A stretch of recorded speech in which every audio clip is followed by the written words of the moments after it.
Halo, selamat pagi anak-anak. Semoga hari ini semuanya dalam keadaan sehat. Nah, PTS sudah selesai, bukan berarti kita belajarnya selesai juga.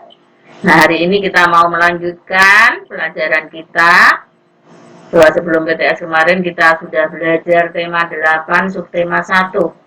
Nah, hari ini kita melanjutkan belajar tema 8, subtema 2, pembelajaran 1 sampai 3. Semoga anak-anak tetap semangat ya untuk mengikuti pembelajaran hari ini. Mengidentifikasi urutan peristiwa dalam teks non-fiksi. Tidak seperti peta konsep yang ditulis bercabang, diagram alir ditulis dalam bentuk skema berurutan. Contoh diagram alir. Ini subtema 1 kemarin ya. Tahapan siklus air. Kemudian evaporasi, penguapan air dari permukaan bumi. Kemudian kondensasi, perubahan uap air menjadi titik-titik air. Presipitasi, jatuhnya butiran air ke permukaan bumi. Faktor-faktor yang mempengaruhi siklus air dalam tanah. Proses masuknya air ke dalam pori-pori tanah dinamakan infiltrasi. Air tanah biasanya lebih jernih dan bersih karena sudah tersaring oleh lapisan tanah dan perakaran tumbuhan. Faktor-faktor yang mempengaruhi air tanah adalah sebagai berikut. Pertama, curah hujan. Jadi semakin banyak hujan, tentu saja persediaan air di dalam tanah semakin banyak ya.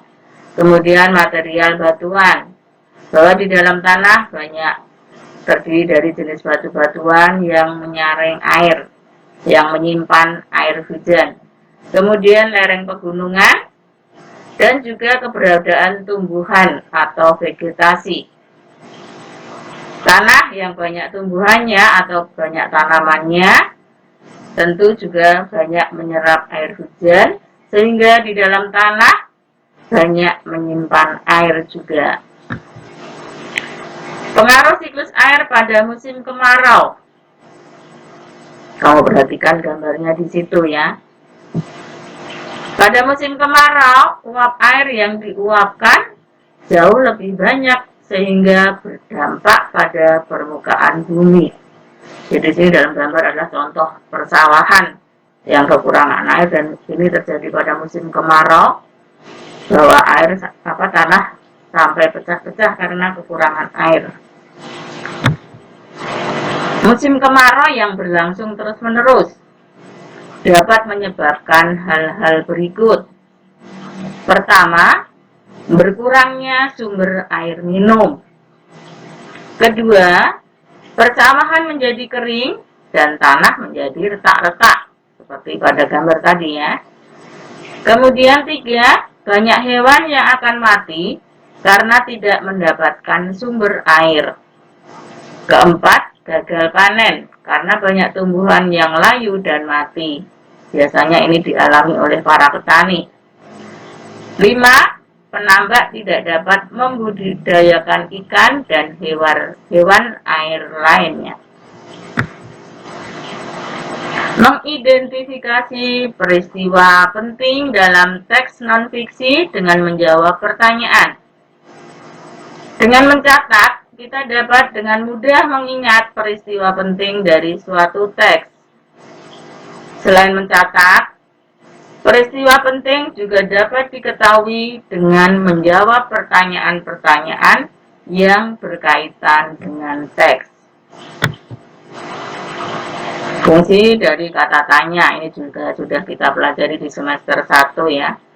Di sini kata tanya apa saja yang ada. Di sini kata tanya apa? Fungsinya menanyakan keadaan, perilaku, atau penjelasan isi teks. Yang kedua, kata tanya di mana? Menanyakan tempat suatu peristiwa berlangsung, lokasi yang akan dituju, serta tempat yang sedang digunakan dalam teks. Kemudian yang ketiga adalah kata tanya kapan. Fungsinya menanyakan waktu terjadinya suatu keadaan atau peristiwa, jam, hari, tanggal, bulan, tahun, ataupun lamanya sebuah kejadian dalam teks. Kemudian yang keempat adalah kata tanya siapa. Fungsinya menanyakan pelaku yang terkait atau turut serta dalam suatu peristiwa atau kejadian dalam teks. Kemudian yang kelima, kata tanya mengapa. Fungsinya menanyakan alasan atau sebab sebuah peristiwa terjadi dalam teks. Yang keenam, kata tanya bagaimana. Fungsinya menanyakan cara atau proses sebuah peristiwa berlangsung, serta untuk menanyakan keadaan atau kejelasan satu hal dalam teks. Kemudian yang ketujuh adalah kata tanya berapa. Fungsinya menanyakan banyak, jumlah, atau satuan yang berupa angka. Mengidentifikasi jenis usaha perseorangan. Usaha ekonomi yang dikelola perseorangan biasanya memiliki modal terbatas, sehingga jenis barang yang dihasilkan pun juga terbatas. Akan tetapi, keuntungan yang diperoleh dari usaha tersebut dapat dinikmati sendiri oleh pemilik. Meskipun memiliki modal terbatas, usaha perseorangan dapat dikembangkan sesuai dengan keinginan pemiliknya. Contoh usaha perseorangan antara lain sebagai berikut. Pertama itu usaha pertanian, kemudian usaha perdagangan, yang ketiga usaha jasa, itu bidang bengkel itu ya. Kemudian yang keempat adalah industri perseorangan. Mendiskusikan peristiwa penting dalam teks non-fiksi. Peristiwa penting dapat ditemukan dengan membaca teks secara seksama. Setelah itu, kita dapat mencatatnya, sehingga kita akan selalu mengingatnya.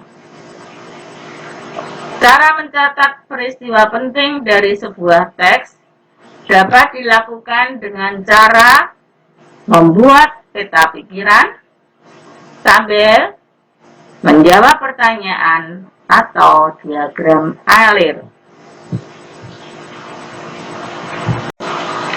Sikap terhadap keunikan adat istiadat daerah tertentu di Indonesia. Setiap suku bangsa memiliki adat istiadat.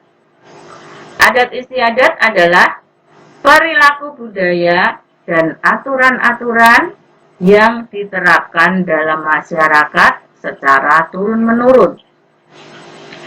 Oleh sebab itu, biasanya terdapat sanksi sosial bagi mereka yang melanggar atau tidak menjalankan adat istiadat itu.